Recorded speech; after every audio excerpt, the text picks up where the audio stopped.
আমাদের জাতির দুর্ভাগ্য, এমন একটা মহিলাকে আমরা প্রধানমন্ত্রী পাইছি যে মহিলা বক্তৃতা 30 মিনিট দিলে 25 মিনিট গীবত করতো, মিথ্যা বলতো, ঠিক না? শেখ হাসিনার মতো নিকৃষ্ট মহিলা আমার মনে হয় জমিনে কম আছে। জানোয়ারটা সারাদিন বক্তৃতা দিলে শুধু ময়লা বের হতো, শুধু ময়লা ময়লা ময়লা, ডাস্টবিনের চেয়ে বেশি ময়লা তার পেটের ভিতরে ছিল। এত মিথ্যুক মনে হয় পৃথিবীর কোন প্রধানমন্ত্রী নেই।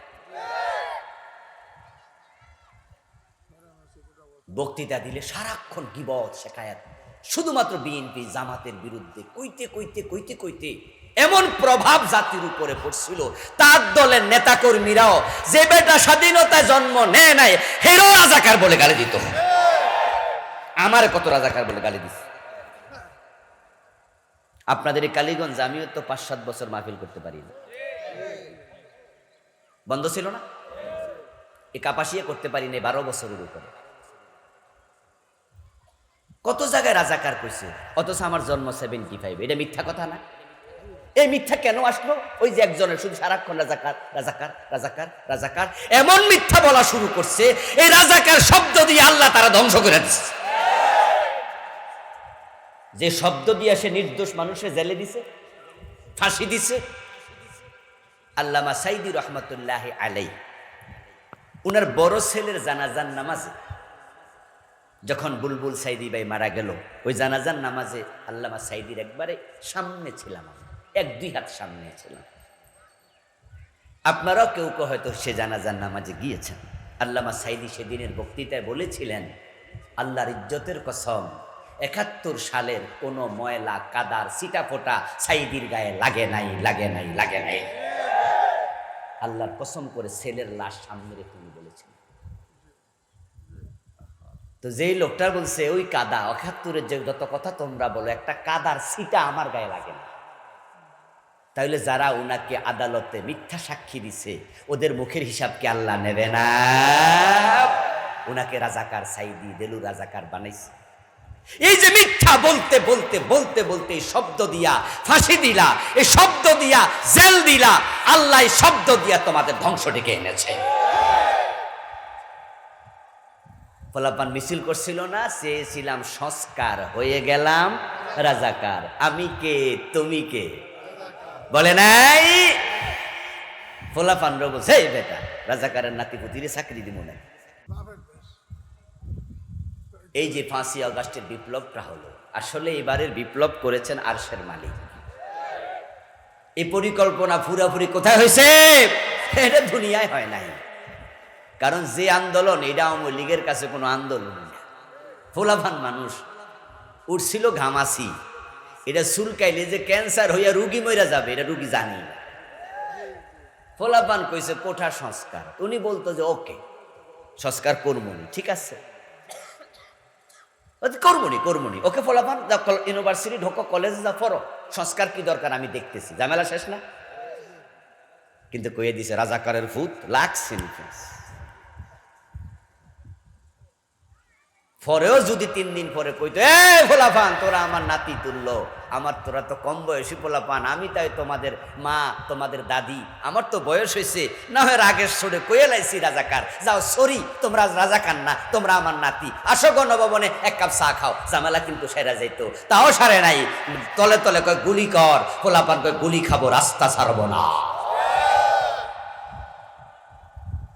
পরবর্তীতে আল্লাহ এমন বেজ্জতি করলো এই শব্দ ব্যবহার করাইয়া, শেষ পর্যন্ত রান্না করা খাবার খেয়ে পালাতে পারে নাই।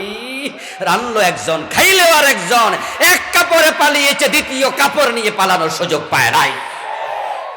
805 বছর পর একজন রাষ্ট্রপ্রধান পালাইছে।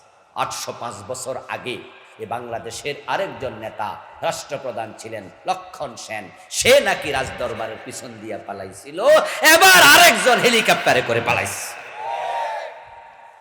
আল্লাহর গজব তার মিথ্যাচারের কারণে। আল্লামা সাইদি রাহিমাহুল্লাহর মতো লোকটাকে 13টা বছর জেলখানায় রেখে দিলেন এবং মিথ্যা সাক্ষী দেওয়ার জন্য কিছু লোকের মিথ্যা শিখাইতো। এজন্য ওখানে ঢাকায় ওরা ক্যাম্প বানাইছে, এটার নাম দিছিল সেফ হোম। ওই সেফ হোম নামক মিথ্যা ষড়যন্ত্রের আখড়ায় ওই সাক্ষীদেরকে নিয়ে আসতো, এনে তাদেরকে ট্রেনিং দিত যে হাইকোর্টে, সুপ্রিম কোর্টে বিচারকের সামনে দাঁড়াইয়া কেমনে মিছা কথাটা কওয়া লাগবো।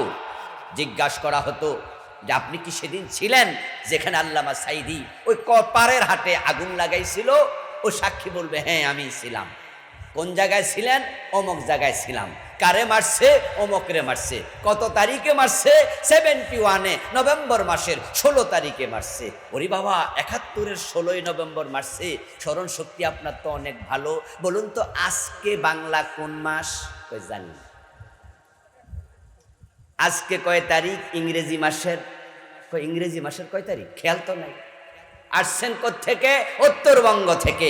কোন গাড়িতে চড়ে এসেছেন? গাড়িটার নাম কি? কয় জানি না। যাই নামবেন কোন জায়গায়? কয় সেটাও জানি না। ঢাকা যে আপনি ছিলেন কোন বাড়িতে ছিলেন? বাড়ি নাম্বার জানি না। ও গত রাতে বাড়িতে ছিলা সেটা জানো না, কোন জায়গায় নামলা সেটা জানো না, আজ থেকে 45 বছর আগের দিন তারিখ জানো। মিথ্যুকের বাচ্চা, মিথ্যুক। ওই মিথ্যা সেফ হোমে শিখাইছে। এটা হাদিসে আসছে যে এমনটা হবে। কিছু মানুষের চরিত্র এমন হবে, রাসূল বলেছেন লা ইয়াজালুর রাজুল ইয়াকযিবু ওয়া ইয়াতাহাররাল কিযবা হাত্তা ইউকতাবা ইনদাল্লাহি কাযযাবাব। আমার রাসূল বলেন কিছু মানুষ এমন হবে, তারা শুধু মিথ্যা বলবে না, তারা মিথ্যার ট্রেনিং দেবে। দেখছেন নি 1450 বছর আগে রাসূলুল্লাহ বলে গেছে লা ইয়াজালুর রাজুল ইয়াকযিবু ওয়া ইয়াতাহাররাল কিযবা, যে সে মিথ্যা শুধু বলবে না, মিথ্যার প্রশিক্ষণ দেবে, মিথ্যার প্র্যাকটিস করবে। কেমনে মিথ্যা কথাটা কওয়া লাগবে এটা শিখানো হবে, শিখবে। হাত্তা ইউকতাবা ইনদাল্লাহি কাযযাবা, এই জালেমগুলোকে এক পর্যায়ে আল্লাহ কাযযাবদের তালিকায় নাম দেবে। এই লোকগুলোকে হাসরের ময়দানে আল্লাহ মুখের উপর উল্টায়। সেদিন বাঁচাবে কে? অগাস্ট বিপ্লবের পরে কিছু জালেম বাংলাদেশ থেকে পলায় চলে গেছে। এই জালেমরা কি ভাবছে? জালেমরা ভাবছে কেউ কেউ অ্যাকাউন্টে আমার 100 কোটি টাকা আছে, 500 কোটি টাকা আছে, 1000 কোটি টাকা আছে। দেশ থেকে শত শত কোটি টাকা পাচার করছে এমন নেতা আছে না? আছে। মানি উনি তো বলছে উনার বাড়ির ফিয়ন কত কোটি টাকার মালিক? 400। তো ফিয়ন যদি 400 কোটি টাকার মালিক হয়, অফিসার কয় কোটি টাকার মালিক হচ্ছে? আচ্ছা, ভাবছে কি? যেমন এই যে বেনজির, এই যে আপনাদের হাউন আঙ্কেল, আপনাদের বলছি কারণ এরপরেই তো কিশোরগঞ্জ, উনাদের অ্যাকাউন্টে নাকি টাকা, বেনজিরের টাকা নাকি 10,000 কোটি। আল্লাহ ভালো জানে, পত্রিকার রিপোর্ট সব সঠিক না। যে 10,000 কোটি বাদ দেন, 500 কোটি তো এই 500-700 কোটি টাকা দিন যদি 1 লাখ টাকাও খরচ করে তাও টাকা শেষ হবে না, এর আগে মরে যাবে। এত টাকা, অঙ্ক তো বিশাল। আর এই টাকা যদি ব্যাংকে রাখে প্রতি মাসে বাচ্চা দেবে না, ডিম দেবে না? ওষুধের টাকা খাইলে তো এনাফ, আসল টাকা থেকে যাবে।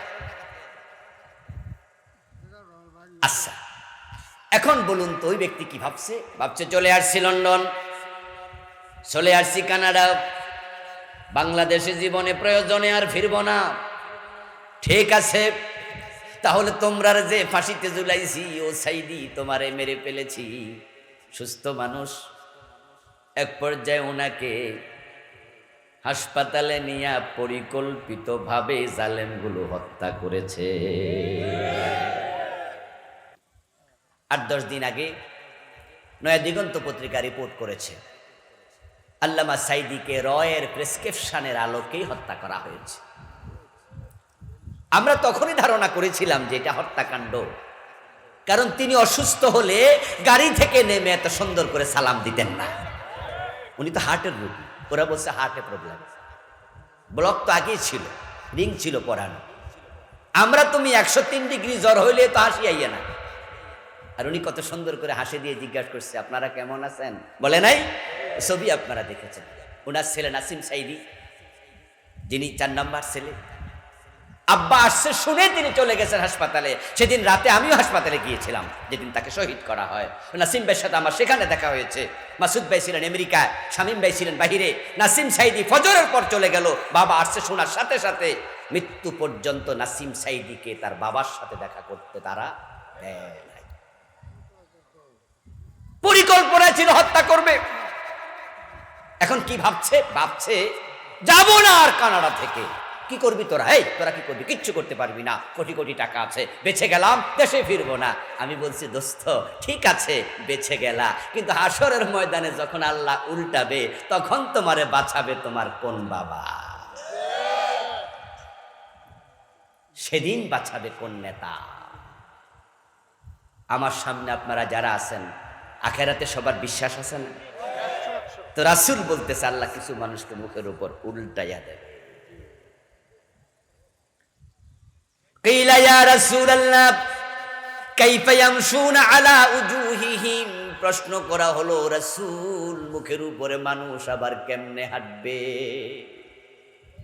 আল্লাহর নবী জবাব দেন আল্লাযী আমশাহুম আলা আকদামিহিম কাদিরুন আলা ইউমশিয়াহুম আলা উজুহিহিম, যে আল্লাহ মানুষকে দুনিয়ায় পায়ের উপরে হাঁটান, কিয়ামতের দিন মুখের উপরে হাঁটানোর ক্ষমতা আল্লাহর আছে না নাই? মুখের হেফাজত করেন।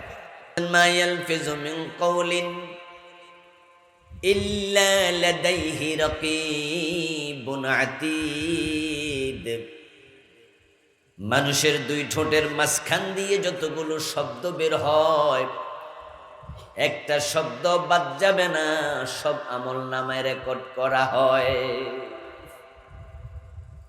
কোনোটা বাদ নাই। তাই মুখে যা আসে বলবেন না, সামনে যা আসে খাবেন না, খাওয়ার আগে ভাববেন হালাল না হারাম, বলার আগে ভাববেন বলার অনুমতি আল্লাহ দিলেন কি দিলেন না, বলা জায়েজ না নিষেধ। যদি আপনি এটা না ভাবেন, মুখে যা আসে বলেন, সামনে যা পান তাই খান, তাহলে আপনি হয়তো পাগল, না হয় আপনি ছাগল। শব্দ শক্ত হয়ে গেল, কিন্তু আমার দোষ নাই। বাংলায় প্রবাদ আছে, পাগলে কি না বলে, কি পরেরটা আপনারা কইবেন না, পরেরটা কি? ছাগলে কি না খায়, এটা বাংলায় প্রবাদ। পাগলের মুখে যা আসে তাই বলে, আর ছাগল সামনে যা আছে তাতে মুখ দেয়। কিছু মানুষ আছে মনে যা আছে তাই সত্য বলে, মিথ্যাও বলে, যেটা বলা উচিত সেটাও বলে, যেটা বলা উচিত নয় সেটাও বলে। কিছু কথা আছে বউয়ের কাছে বলা যায়, মায়ের কাছে বলা যায় না। কিছু কথা আছে মায়ের কাছে বলা যায়, এটা বউয়ের কাছে বলা যায় না। মায়েরটা বউয়ের কাছে কইলে বউ কবে তুমি পাগল হইছো কবে, আবার বউয়েরটা মায়ের কাছে কইলে মা কয়ে পাগল ফোলা বাইরো আমার সামনে। তো কার সাথে কি বলা লাগে বোঝস না? তাইলে মুখে যা আসে তাই বলবে, আপনাকে মানুষ পাগলই বলবে। আমার বন্ধু কিছু মানুষ আছে খাওয়ার সময় হুঁশ নাই, হালাল খায়, হারাম খায়, ঘুষ খায়, সুদ খায়, যেমনে যা পায় তাই খায়, ভাবে না হালাল না হারাম খাচ্ছি। আমার রাসূল বলেছেন ইয়াতি আলান নাসি জামানুন লা ইউবালিল মারউ মা খাযা মিনহু আমিনাল হালালি আম মিনাল হারাম, কিয়ামতের আগে একটা জামানা আসবে মানুষ যা পাবে তাই পকেটে নেবে, তাতে মুখ দেবে, হালাল না হারাম এটা ভুলেই যাবে, তারতম্য করবে না। লাহুম কুলুবুন লা ইয়াফকাহুনা বিহা ওয়া লাহুম আ'য়ুনুন লা ইউবসিরুনা বিহা ওয়া লাহুম আযানুন লা ইয়াসমাউনা বিহা, তাদের বিবেক দিয়েছি বিবেক খাটাবে না, চোখ দিয়েছি ফরক করে দেখবে না, কান দিয়েছি কান দিয়ে ভালো মন্দ বিচার করে শুনবে না। উলাইকা কাল আনআম, তারা আর মানুষের পর্যায়ে থাকবে না, তারা হয়ে যাবে গরু ছাগল। কে বলেছেন? আল্লাহ বলেছেন। বালহুম আদাল, বরং তারা আরো নিচে নেমে যাবে। যেই মানুষগুলো হিসাব ছাড়া খাবে, হিসাব ছাড়া বলবে, মুখের হেফাজত করবে না, তাদের হাসর সহজ না কঠিন।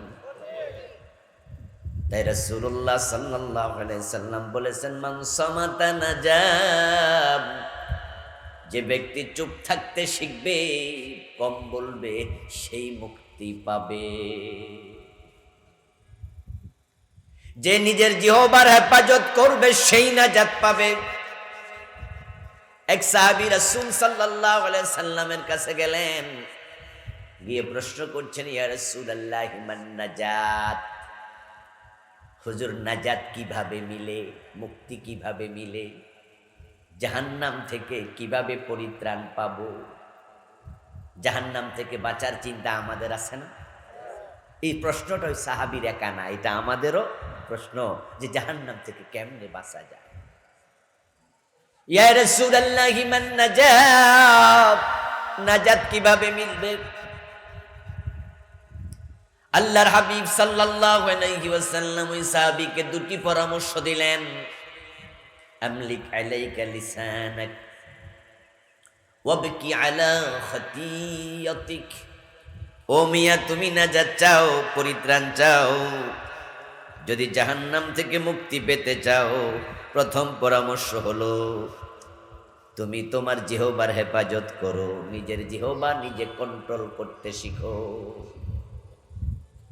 এই জিহ্বার মালিক হও। আমলিক আলাইকা লিসানাকা, তুমি জিহ্বাকে নিয়ন্ত্রণ করতে শিখো। সামনে যা পাবে খাবে না, পেটে ক্ষুধা থাকুক, হারাম খাওয়া যাবে না। শুটকি মাছ খাবে, সবজি তরকারি খাবে, হারাম গোস্ত পোলাও খাওয়া যাবে না, ঠিক না? খাবার নাই তো রোজা রাখতে শিখো, উপাস থাকতে শিখো, হারাম খেও না। মুখে যা আসে বলো না, কম বলো, কম বলো, বেশি বেশি শোনো। আল্লাহ বলার জন্য জিহ্বা দিছে একটা, মুখ দিছে একটা, শোনার জন্য কান দিছে কয়টা? আল্লাহ বুঝাইলেন, বলবে কম, শুনবে বেশি। আর আমরা শুনি কম, বলি বেশি। চান্স পাইলে আর ছাড়ি না। আসন আর ভাষণ চাইলে কেউ ছাড়ে না। আসন আর ভাষণ পাইলে আর ছাড়ে না। তাহলে হুজুর আপনি যে কইতেছেন সারাক্ষণ কথা, এবার উত্তর হলো কাউলুল মারুফুন সাদাকা। যদি ভালো কথা বলো, চুপ থাকার চেয়ে সেটা ভালো, সেটা সাদাকার সওয়াব হতে থাকে। কথা বুঝলেন? কোন কথা বলা নিষেধ? যেটা খারাপ। চুপ থাকেন মানে খারাপটা কইেন না। এখন আমি আপনাদেরকে আজকে ওয়াজ শোনাবো, জিহ্বার হেফাজত করো, কথা কম বলো। এই ওয়াজ শুনা বাড়ি রওনা দিছেন। ওই রাস্তা যাওয়ার পরে এক ব্যক্তি এখান দিয়ে যাচ্ছে মোটরসাইকেল চালাইয়া, এই ব্যক্তি পথ চিনে না। আপনারা জিজ্ঞাসা করলো, ও চাচা, আজমতপুর কোন দিকে? আপনার মনে পড়ে গেছে আজাদ হুজুর কইছে, কথা যত কম বলি ততই ভালো। তাই আজমতপুর কোনটা আপনি রাস্তা দেখান না, চুপ করে আছে। ওই বেড়াকে কি চাচা আপনি বোবানি, তাও চুপ। হুজুর কইছে কথা কম, এটা বুঝলে হইব? কাউলুম মারুফুন সাদাকা, ভালো কথা হয় সাদাকা। কিন্তু খারাপ বলো না, মিথ্যা বলো না, গীবত করো না, চগলখড়ি করো না, মানুষের ক্ষতি হয় এমন কোন কথা মুখে এনো না। মুখটাকে হেফাজত করো। আমলিক আলাইকা লিসানাক, রাসূল প্রথম পরামর্শ দিলেন মুখের হেফাজত।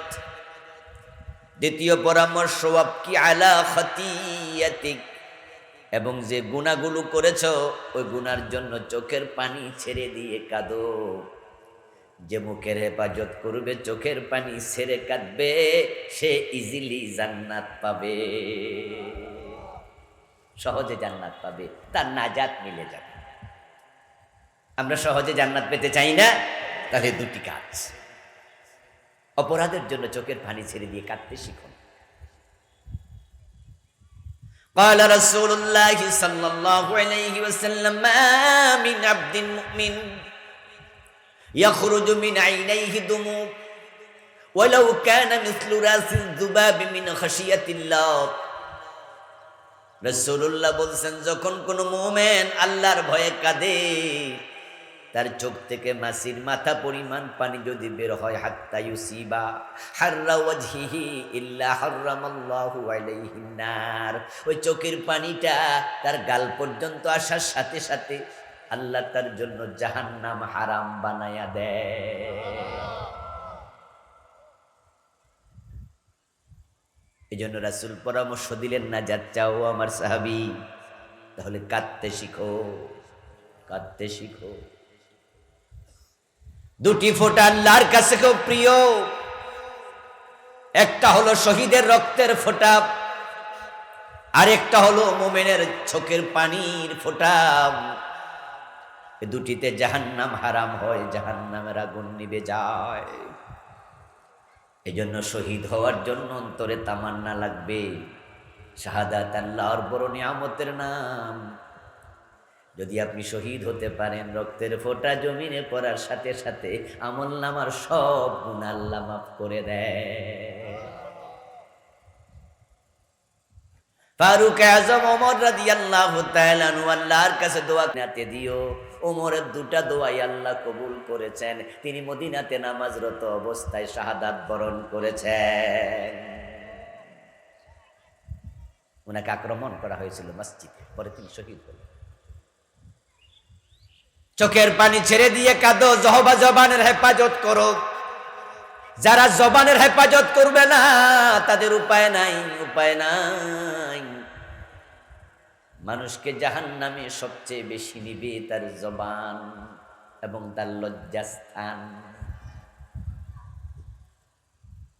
আল্লাহর হাবিব একদিন জিজ্ঞাসা করলেন, তাদরুনা মা কাসারু মা ইউকসিরু ইদখিলুন নাস আল জান্নাহ, তোমরা জানো নাকি কোন দুটি জিনিস, কোন বস্তুগুলো মানুষকে জান্নাতে বেশি বেশি নেবে? কোন জিনিস মানুষকে জান্নাতে বেশি বেশি ঢুকাবে? তার মাঝে বললেন, একটা হচ্ছে হসনুল খুলক, আরেকটা হলো তাকওয়াল্লাহ। যার চরিত্র চমৎকার, যার তাকওয়া বেশি, এই দুইটা গুণ তাকে জান্নাতে ঢুকাইয়া দেবে। আর জানো নাকি মায়ুকসিরু ইউদখিলুন নাস আন-নারা, কোন জিনিস মানুষকে বেশি বেশি জাহান্নামে নেবে? তার মাঝে রাসূল বলে, আল ফাম ওয়াল ফারজ, একটা হলো মুখ, আরেকটা হলো তার লজ্জাস্থান। এ দুটার কারণে মানুষ জাহান্নামী হবে বেশি। তাই রাসূল বলে, মাইয়াদমান লিমা বাইনা লাহিয়াইহি ওয়া মা বাইনা রিজলাইহি আদমান লাহুল জান্নাহ, যে তার মুখ এবং তার লজ্জাস্থান আমি নবীর কাছে জামিন দেবে, আমার অধীনে দেবে, আমি নবী তার জান্নাতের জামিন হয়ে গেলাম। মুখ হেফাজত করো, লজ্জাস্থানের হেফাজত করো। রাসূল কয়, তোমার জান্নাতের জামিন আমি নবী হলাম। যেই মানুষগুলো মুখের অপব্যবহার করবে, তাদের উপর আল্লাহ এত রুষ্ট হন, এতটা রাগান্বিত হন যে হাসরের ময়দানে তাদেরকে আল্লাহ উল্টায়া মুখের উপরে হাঁটাবেন।